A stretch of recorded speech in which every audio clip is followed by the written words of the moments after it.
السلام علیکم ورحمۃ اللہ وبرکاتہ۔ الحمدللہ الحمدللہ۔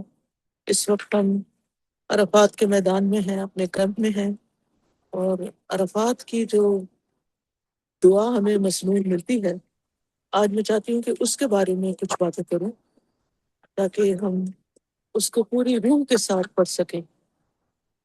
نحمدہ ونصلی علی رسولہ الکریم، اما بعد، فاعوذ باللہ من الشیطان الرجیم، بسم اللہ الرحمن الرحیم، رب اشرح لی صدری ویسر لی امری واحلل عقدۃ من لسانی یفقہوا قولی۔ دعائے عرفہ: لا الہ الا اللہ وحدہ لا شریک لہ، لہ الملک ولہ الحمد وہو علی کل شیء قدیر۔ یہ کلمہ صرف زبان سے دہرایا جانے والا کوئی عام ذکر نہیں ہے، بلکہ ایک مکمل ضابطہ حیات ہے۔ اس کا ایک ایک لفظ اگر انسان سمجھ جائے تو دل کی حالت بدل جاتی ہے، انسان اندر سے تبدیل ہو جاتا ہے۔ سب سے پہلے ہے لا الہ الا اللہ۔ لا الہ الا اللہ کا مطلب ہے اللہ کے سوا کوئی الہ نہیں، یعنی کوئی بھی عبادت کے لائق نہیں۔ اللہ تعالیٰ نے ہمیں اپنی عبادت کے لیے پیدا کیا، اور ہم ہر نماز میں کہتے ہیں ایاک نعبد و ایاک نستعین، صرف تیری ہم عبادت کرتے ہیں اور صرف تجھی سے ہم مدد چاہتے ہیں۔ یہ اس طرح خاص طور پر یہاں مکہ آنے کے بعد جب امام کے پیچھے نماز پڑھی تو جب ایاک نعبد و ایاک نستعین کا جملہ آیا، یہ آیت سامنے آئی، تو دل کی ایک عجیب حالت ہوئی کہ اللہ نے پیدا ہمیں اپنی عبادت کے لیے کیا ہے، اور ہم ہر نماز میں کہتے ہیں کہ صرف تیری ہم عبادت کرتے ہیں۔ لیکن کیا واقعی یہ سچی بات ہے؟ کیا حقیقت ہے کہ ہم صرف اللہ کی عبادت کرتے ہیں اور صرف اللہ کی اطاعت کرتے ہیں، یا ہم کبھی اپنے نفس کی مان لیتے ہیں، کبھی ہم معاشرے کے ٹرینڈز کو فالو کرنے لگتے ہیں، کبھی کسی اور کی؟ تو جب انسان کہتا ہے لا الہ الا اللہ، تو حقیقت میں وہ کہتا ہے کہ اللہ کے سوا کوئی سچا معبود نہیں، حقیقی معبود ہی وہی ہے، اور اس کے علاوہ لوگوں نے جتنے معبود گاڑ رکھے ہیں یا جن جن کی وہ پیروی کرتے ہیں، ان کی کوئی حیثیت نہیں، ان کی کوئی حقیقت نہیں۔ اور اس کا لا الہ کا ایک مطلب تو معبود ہے، اور اسی طرح اس کے معنی میں یہ بھی آتا ہے کہ لا ملجا الا اللہ، کہ اللہ کے سوا کوئی پناہ دینے والا بھی نہیں۔ اگر اللہ تعالیٰ کسی کو پکڑ لے، اللہ تعالیٰ کسی کو سزا دینا چاہے، تو انسان بچ کے کہیں بھی چھپ نہیں سکتا، کوئی اس کو پناہ نہیں دے سکتا۔ تو اللہ ہی بچانے والا ہے، دنیا کی مشکلات سے، تکلیفوں سے بھی، ہر غم سے، ہر کرب سے نجات دینے والا بھی وہی ہے، اور پھر آخرت کی تکلیفوں میں بھی الملک یومئذ للہ، ساری بادشاہت، سارا فیصلہ اللہ کے اختیار میں ہوگا، تو وہ بھی وہی پناہ دینے والا ہے وہاں بھی۔ پھر اس میں یہ معنی بھی آتا ہے کہ اس پوری کائنات کا جو انتظام چلانے والا ہے، ہماری ذات کے علاوہ جتنی بھی مخلوقات ہیں، اگر ہم اپنی ذات کے اندر بھی دیکھیں، صرف اپنے ایک دماغ کی کارکردگی کو ہی دیکھیں کہ کس طرح وہ ورک کرتا ہے، کتنے اس کے حصے ہیں، کس حصے میں کیا ہو رہا ہے، تو انسان حیران ہو جاتا ہے کہ یہ خالق صرف اللہ ہی ہے، یہ اللہ کے سوا کوئی اور نہیں ہو سکتا، انسان کو چلا رہا ہے، اور انسان کو سوچنے، سمجھنے، عقل استعمال کرنے، اور اپنی یعنی اللہ تعالیٰ کے یعنی تمام یہ مخلوقات کے مقابلے میں جو اس کو فضیلت حاصل ہے، وہ اسی بنا پر ہے کہ اللہ نے ہمیں عقل دی ہے، اور اللہ سبحانہ وتعالیٰ ہی دراصل ہمیں راہ دکھانے والا ہے، اور اسی کا حق ہے کہ ہم اسی کے آگے جھکیں، اسی سے دعائیں کریں، اسی سے امید رکھیں۔ جب میں کہوں کہ لا الہ الا اللہ، اس کا مطلب یہ ہے کہ میں اللہ کے سوا کسی اور سے امید نہیں رکھتی. ہماری اکثر فرسٹریشن کیوں ہوتی؟ کس بات پر ہوتی ہے؟ جب ہم اللہ کے سوا غیر اللہ سے امیدیں وابستہ کر لیتے ہیں. تو کسی اور کے اختیار میں تو کچھ ہے ہی نہیں. وہ تو صرف اللہ ہی کے اختیار میں ہے کہ ہماری تمام ضروریات پوری کرے. لہٰذا لا الہ الا اللہ کا ایک مطلب یہ ہے کہ میری ساری امیدیں صرف اس میرے معبود سے ہی وابستہ ہیں. پھر اسی طرح یہ کہ اپنی زندگی میں ہم مختلف چیزوں سے ڈرتے ہیں، خوف کا شکار ہوتے ہیں، انزائٹی کا شکار ہوتے ہیں. تو اس میں بھی ہے کہ لا الہ الا اللہ جو پناہ وہ دینے والا ہے، تو مجھے کسی کا خوف نہیں، میں صرف اسی سے ڈرتی ہوں. اور پھر ایک معنی یہ بھی نکلتا ہے کہ میرا تعلق اور میری وابستگی اور میری محبت وہ بھی بس اللہ ہی سے ہے. لا الہ الا اللہ، کیونکہ الہ کے اندر یہ معنی پایا جاتا ہے، یہ مفہوم پایا جاتا ہے کہ میرا تعلق، میری محبت میرے رب کے ساتھ ہے. اور ہم اللہ سبحانہ تعالیٰ سے یہ دعا کرتے ہیں کہ یا رب ہمارے دلوں کو اپنے سوا کسی اور کا غلام نہ بنانا. ہم تجھی سے محبت کرنے والے ہوں اور تیری محبت ہر محبت پہ غالب ہو، اور اس محبت کی وجہ سے ہم کسی ایسے کام میں نہ پڑے کہ جو غیر اللہ کی محبت ہمیں اللہ کی محبت سے دور کر دے.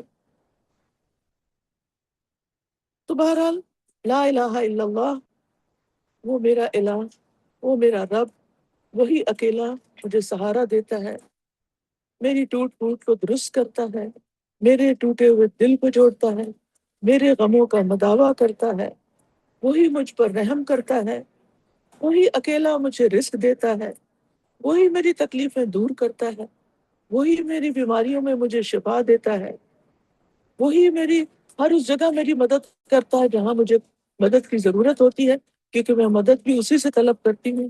وَإِيَّاكَ نَسْتَعِينُ، اور وہی اکیلا ہی ہے جو مجھے ہر مشکل سے نجات دیتا ہے.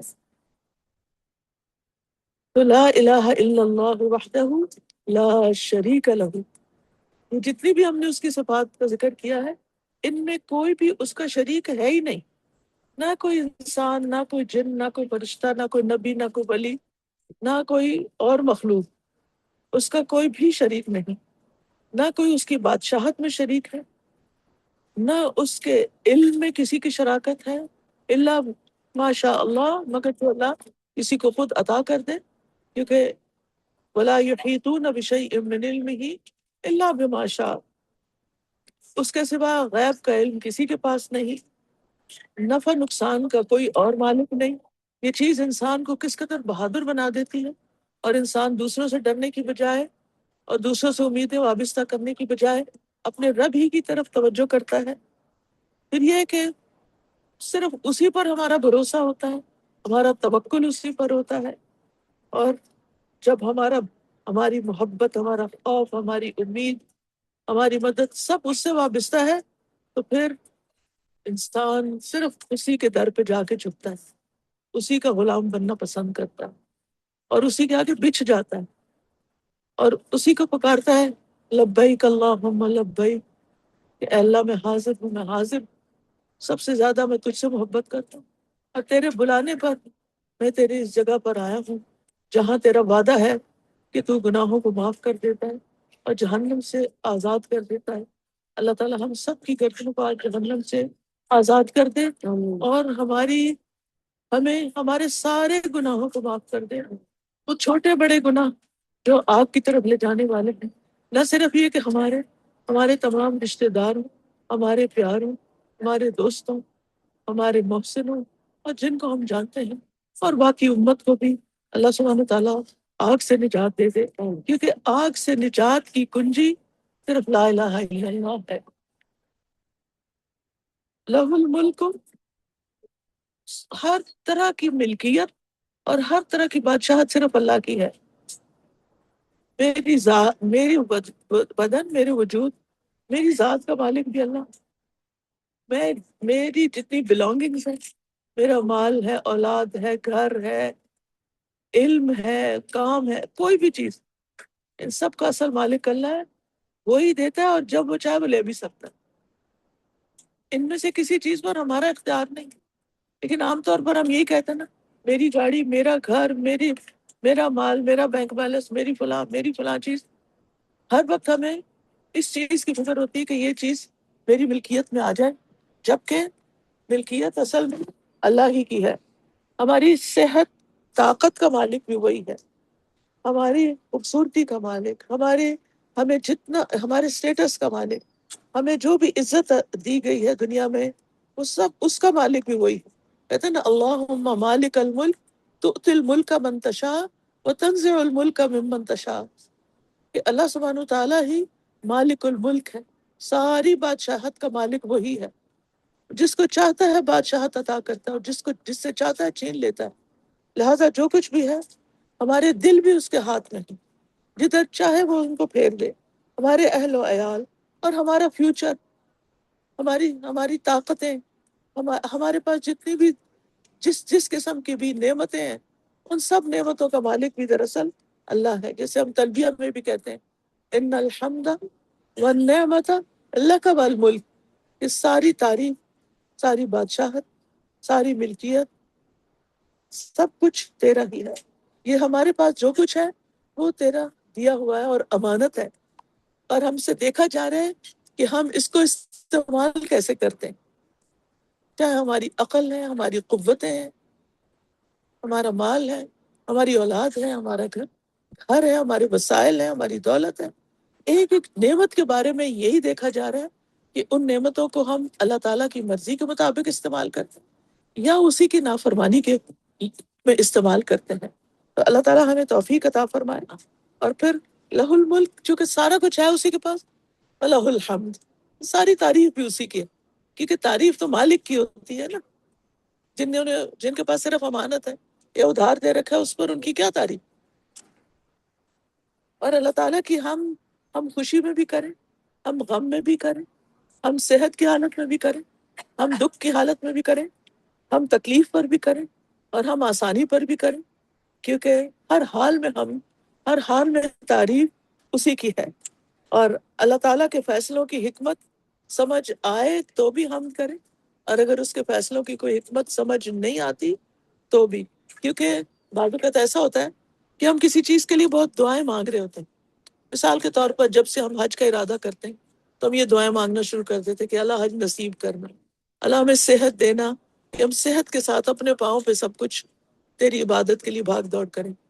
سمہاؤ کوئی ایسی چیز پیش آ جاتی ہے کہ جو ہماری مرضی، منشا، خواہش کے بالکل اگینسٹ ہوتی ہے، تو پھر اس وقت ہم کوشش کرتے ہیں جاننے کی کہ اس کے پیچھے حکمت کیا ہے. لیکن بعض اوقات حکمت سمجھ آ جاتی ہے، لیکن بعض اوقات بالکل سمجھ نہیں بھی آتی. تو چاہے حکمت سمجھ آئی اور چاہے نہیں آئی، ہر حال میں اللہ تعالیٰ کی تعریف، کیونکہ اصل مالک وہی ہے. اور پھر یہ ہے کہ وَهُوَ عَلَىٰ كُلِّ شَيْءٍ قَدِيرٌ، وہ ہر چیز پر پوری قدرت رکھتا ہے. عام طور پر لوگ کہتے ہیں کہ یہ تو لا الہ الا اللہ وحدہ میں دعا کیا ہے. دعا یہ ایمان ہے کہ جو ہم آج مانگیں گے وہ دینے پہ پوری طرح قادر، وہ سب کچھ دے سکتا ہے. یعنی جتنی بھی ہماری دعائیں، چھوٹی یا بڑی، ان دعاؤں کو قبول کرنے میں اس کو کوئی مشکل نہیں. جو ہم چاہتے ہیں، جو ہم مانگتے ہیں، اس کو دینے میں کوئی مشکل نہیں. لہٰذا وہ بیماروں کو شفا دینے پہ قادر ہے، وہ گمراہوں کو ہدایت دینے پہ قادر ہے، وہ بگڑوں کی اصلاح کرنے پہ قادر ہے، وہ فقیروں کی فقر کو دور کرنے پہ قادر ہے، وہ پریشان حالوں کی پریشانیاں دور کرنے پہ قادر ہے، وہ رزق دینے پہ قادر ہے، وہ ہمارے دلوں کو اپنی محبت سے بھر دینے پہ قادر ہے، اور وہ ہماری اولاد کی حفاظت پہ قادر ہے، ان کی اصلاح پہ قادر ہے، ان کو بگاڑ سے نکال کر ہدایت کی طرف لانے پہ قادر ہے، ہر چیز پر. اور پھر یہ کہ جتنے بھی دروازے ہم سمجھتے ہیں کہ ہم پہ بند ہیں، جس بھی چیز میں اور جس بھی کام میں ہمیں رکاوٹ لگتی، ان ساری رکاوٹوں کو دور کرنے پہ قادر ہے. جو بھی ہم زندگی میں حاصل کرنا چاہتے ہیں، جو بھی اچیو کرنا چاہتے ہیں، جو ہماری وشز، مثال کے طور پر کہ اللہ ہم قرآن پورا حفظ کر لیں، یا اللہ قرآن کی ہر آیت بہترین طریقے پہ سمجھ آ جائے، یا اور اس کے علاوہ بھی دین دنیا سے متعلق، تو اس کے لیے کچھ بھی مشکل نہیں، وہ ہر چیز پر قادر ہے۔ تو یہ عرفہ کا دن بہت ہی عظیم دن ہے، اور اس دن کی دعا لا الہ الا اللہ وحدہ لا شریک لہ لہ الملک ولہ الحمد وہو علی کل شیء قدیر، یہ تمام انبیاء نے اس دن دعا مانگی، اور یہی نبی صلی اللہ علیہ وسلم نے مانگی، اور یہی آج ہم بھی مانگیں گے تاکہ ہماری زندگیوں کے اندر تبدیلی آئے۔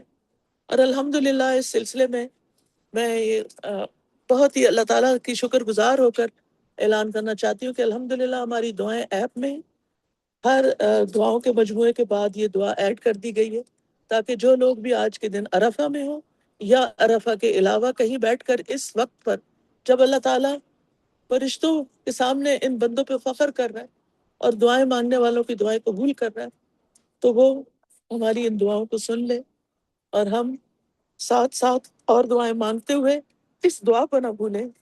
اور یہ دعا جو ہے دعائے عبادت ہے، اس کا مانگنا بھی عبادت ہے، اس کا مانگنا اللہ کی تعریف ہے، حمد و تحلیل ہے، اللہ کی بزرگی اور اللہ کے جلال اور جمال کا اقرار ہے۔ لہٰذا آپ لوگ اپنے جو دعائیں ایپ ہے اس کی سیٹنگز پر جا کر آپ عرفہ موڈ پر اپنے سیٹنگ کر لیں، تو آپ دیکھیں گے کہ جو مین مینیو ہے اس کا دعاؤں کا، اس میں بھی اور الورد المصفیٰ المختار میں بھی آپ کو ہر تھوڑی دیر کے بعد یہی تسبیح ملے گی، تاکہ آپ ایک سنت کو زندہ کریں۔ یہ ہم کیوں پڑھیں؟ اس لیے کہ ہمیں نبی صلی اللہ علیہ وسلم نے یہ سکھائی۔ ہم عام طور پر لوگوں سے پوچھتے رہتے ہیں کیا دعا کریں کیا کریں۔ اللہ کے رسول سے بڑا کون ہے کہ جس کے پاس علم ہو، جس کے پاس خیر کے خزانوں کا علم ہو، کہ وہ اللہ نے جو ان کو سکھایا اس میں سے انہوں نے ہمیں سکھایا۔ لہٰذا ہمیں اس کی طرف پوری محبت کے ساتھ توجہ کرنے کی ضرورت ہے۔ اللہ تعالیٰ سے دعا ہے کہ اللہ تعالیٰ ہماری آج کی دعاؤں کو قبول فرما لے اور ہماری گردن کو جہنم کی آگ سے بچا لے، اور قیامت تک ہمارے لیے آگ اور آگ سے متعلق اور عذاب سے متعلق جتنی چیزیں، اللہ تعالیٰ ہم سب کو اس سے نجات عطا فرمائے۔ وآخر دعوانا ان الحمد للہ رب العالمین، سبحانک اللہم وبحمدک، اشہد ان لا الہ الا انت، استغفرک واتوب الیک۔ السلام علیکم ورحمۃ اللہ وبرکاتہ۔ ٹھیک ہے، تو بات کریں۔ وعلیکم السلام وعلیکم السلام وعلیکم السلام السلام ورحمۃ اللہ وبرکاتہ۔ پیاری استاذ، وعلیکم السلام ورحمۃ اللہ آپ میں سے وبرکاتہ۔ کوئی کچھ کہنا چاہے گا یا کچھ ریفلیکشن شیئر کرنا چاہیں گے کوئی؟ جی میم، میں کہنا چاہتی ہوں۔ جی جی، نام بتائیں اپنا۔ میرا نام سنیا آصف ہے، میں پاکستان فیصل آباد سے بلانگ کرتی ہوں۔ جی جی پہلے تو یہ لیکچر بہت افیکٹو تھا۔ دوسری بات جو میں شیئر کرنا چاہتی ہوں کہ انسان اگر اپنے آپ کو مکمل طور پر مطلب ہم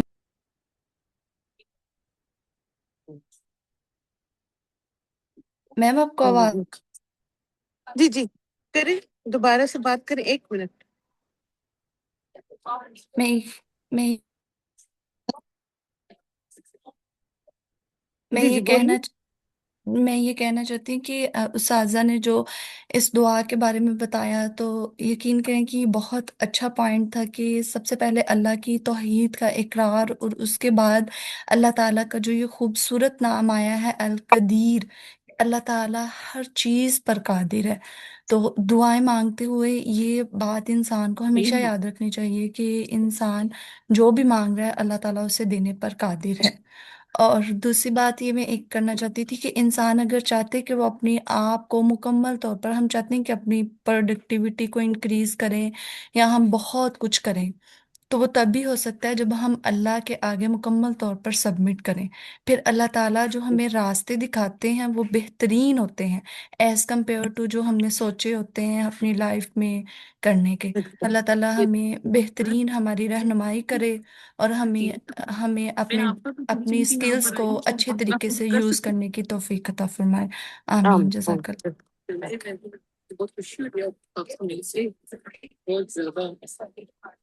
چلیں انشاءاللہ ابھی چونکہ ظہر کی نماز کا ٹائم شروع ہونے والا ہے، تو آپ لوگ اسی طرح ہمارے چینل کو فالو کریں، تو آئندہ ریمائنڈرز کے لیے بھی انشاءاللہ ہم اسی طرح اچھی اچھی باتیں آپ سے شیئر کرتے رہیں گے۔ السلام علیکم ورحمۃ اللہ وبرکاتہ. وعلیکم وعلیکم وعلیکم السلام السلام ورحمۃ اللہ ورحمۃ اللہ وبرکاتہ. وبرکاتہ. وبرکاتہ. وعلیکم جزاک السلام اللہ خیر و ورحمۃ اللہ احسن و وبرکاتہ. زیادہ. سلامت رکھے سب کو الحمدللہ. آمین یا